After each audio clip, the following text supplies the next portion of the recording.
کلمات اذان یہ انسان کو بتاتے ہیں. ہم یہ اذان 5 ٹائم سنتے ہیں، لیکن ہم نے ان اذان کے کلمات پر کیا غور کیا؟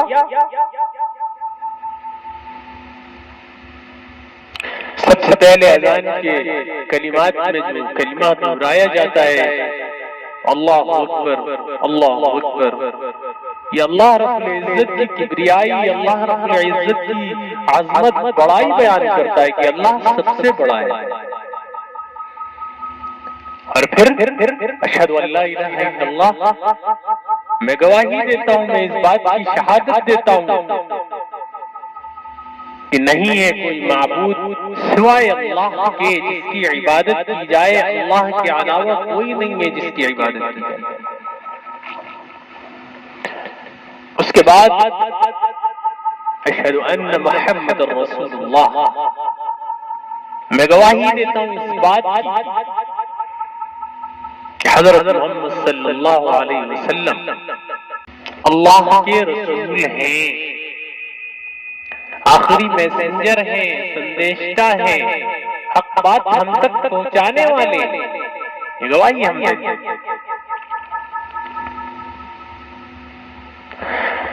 پھر اس کے بعد مؤذن جو اور طلب کلمات کہتا ہے وہ یہ ہے، حی علی الصلاۃ، آؤ نماز کی طرف، حی علی الصلاۃ، آؤ نماز کی طرف، حی علی الفلاح، آؤ کامیابی کی طرف. ہم نماز کی طرف اگر نہیں گئے تو ہم کامیاب نہیں ہیں. نماز کی طرف جانے میں ہی کامیابی ہے. اور یہ مؤذن ہمیں 5 ٹائم یاد دلاتا ہے. اور نماز تمہاری تمام تر مشکلات کا، تمہاری پریشانیوں کا مکمل علاج، مکمل حل ہے. تمہاری الجھنوں کا، تمہاری پریشانیوں کا، تمہاری بے روزگاری کا. اللہ رب العزت نے فرمایا ان الصلاۃ تنہی عن الفحشاء والمنکر، کہ بلا شبہ نماز بے حیائی اور بری باتوں سے روکتی ہے. پتہ چلا کہ جو نمازی آدمی ہے وہ بے حیا نہیں ہو سکتا، برائی کے کاموں کی طرف اس کا دل مائل نہیں ہو سکتا. اور کامیابی ہم دنیا میں تلاش کرتے ہیں. دنیا یہ دار الاسباب ہے، اسباب کو بقدر اسباب اختیار کیا جائے. مالک حقیقی اللہ رب العزت کا منادی جب تمہیں آواز دے اور تم اس کو سنو، اور سننے کے بعد اس کو نظر انداز کر تمہارا مواخذہ عند اللہ شدید ہوگا. ہم کامیابی ادھر ادھر تلاش کرتے رہے، کامیابی ہم کاروبار میں تلاش کرتے ہیں، کامیابی ہم دنیا داری میں تلاش کرتے ہیں. مؤذن کہتا رہا حی علی الفلاح، آؤ کامیابی کی طرف، حی علی الفلاح، آؤ کامیابی کی طرف. ہم نے کبھی غور ہی نہیں کی.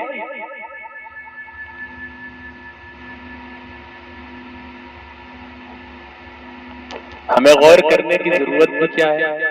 ہم نے دنیا کو سب کچھ سمجھ رکھا ہے، لیکن یاد رکھو ان بطش ربک لشدید، اللہ رب العزت کی جو پکڑ ہے، اللہ کی جو اخذ ہے، اللہ کی اخذ بطش سے ڈرو، اللہ کی داروگیر سے ڈرو، کیونکہ وہ بہت سخت ہے. لشدید. لہذا اسباب کو اسباب کے درجے میں رکھا جائے.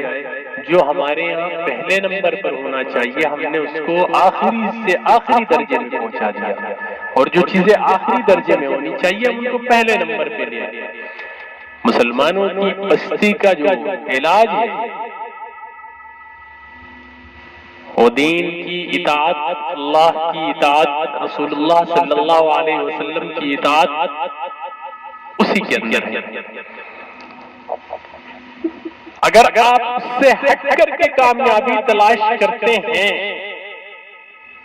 تو آپ کبھی کامیاب نہیں ہو سکتے۔ وقتی طور پہ آپ کے پاس پیسہ ہو سکتا ہے، جاہ ہو سکتا ہے، منصب ہو سکتا ہے، گاڑی ہو سکتی ہے، بنگلہ ہو سکتا ہے، لیکن آپ کامیاب انسان نہیں ہو سکتے جب تک مؤذن کے حی علی الصلاۃ کہنے پر مسجد کی طرف نہ جائیں، یا اللہ کے سامنے سجدہ زیر نہ ہو جائیں، یا کامیابی کی طرف بلانے پر آپ کامیابی کی راہ پر نہ چلیں، آپ کامیاب نہیں ہو سکتے ہیں۔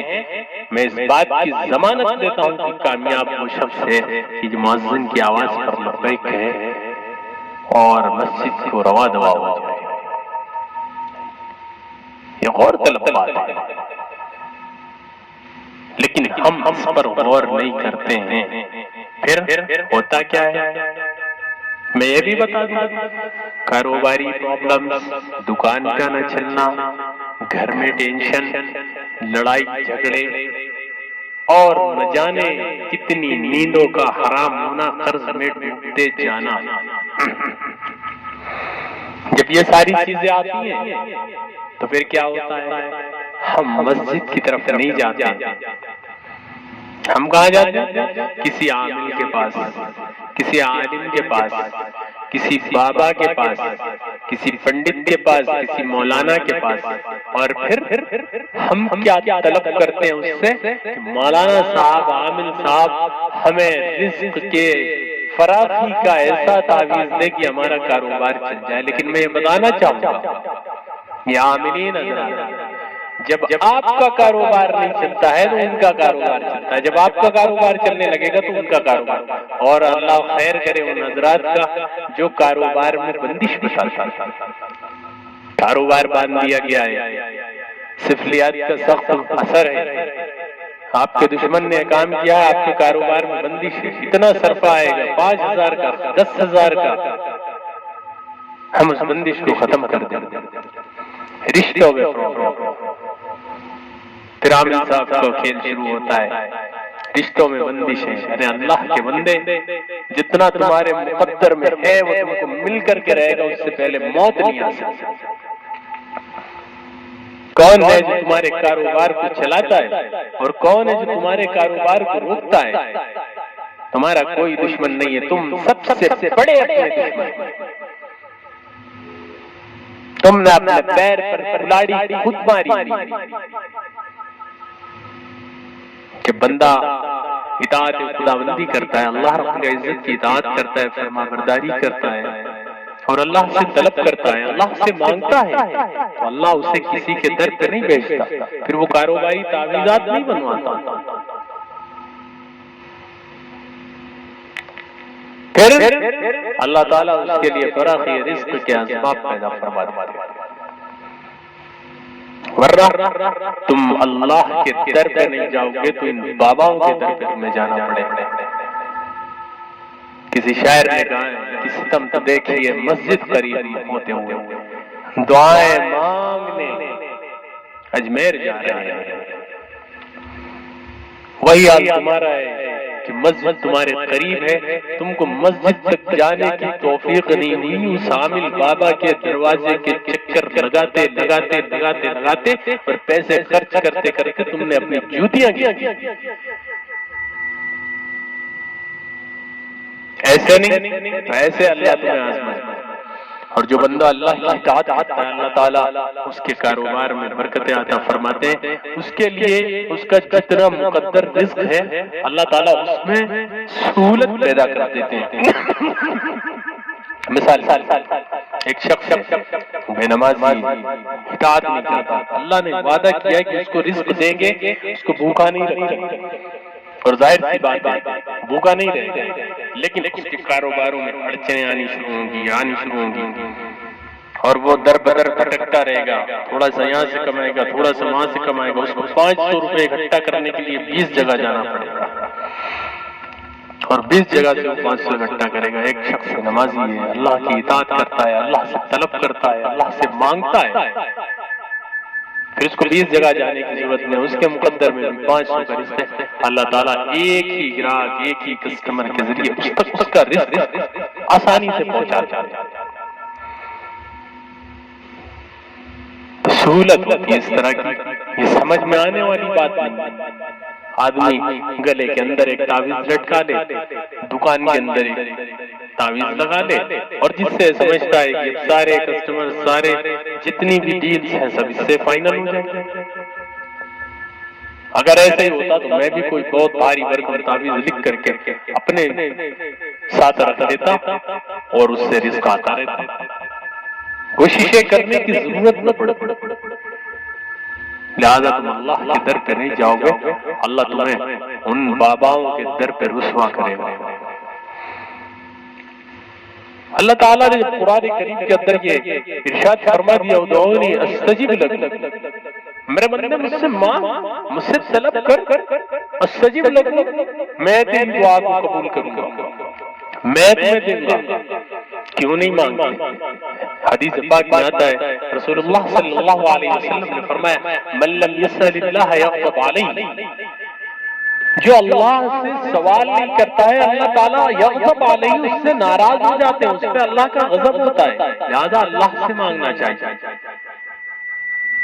تم نے تو اللہ کو بھلا دیا، تم نے باباؤں کی چوکھٹ پہ جانا شروع کر دیا، ایک رقیہ، ایک چھوٹا سا تعویذ کاغذ پہ لکھے ہوئے چند الفاظ، اور ان سے تم نے برکتیں حاصل کرنا شروع کر دیا۔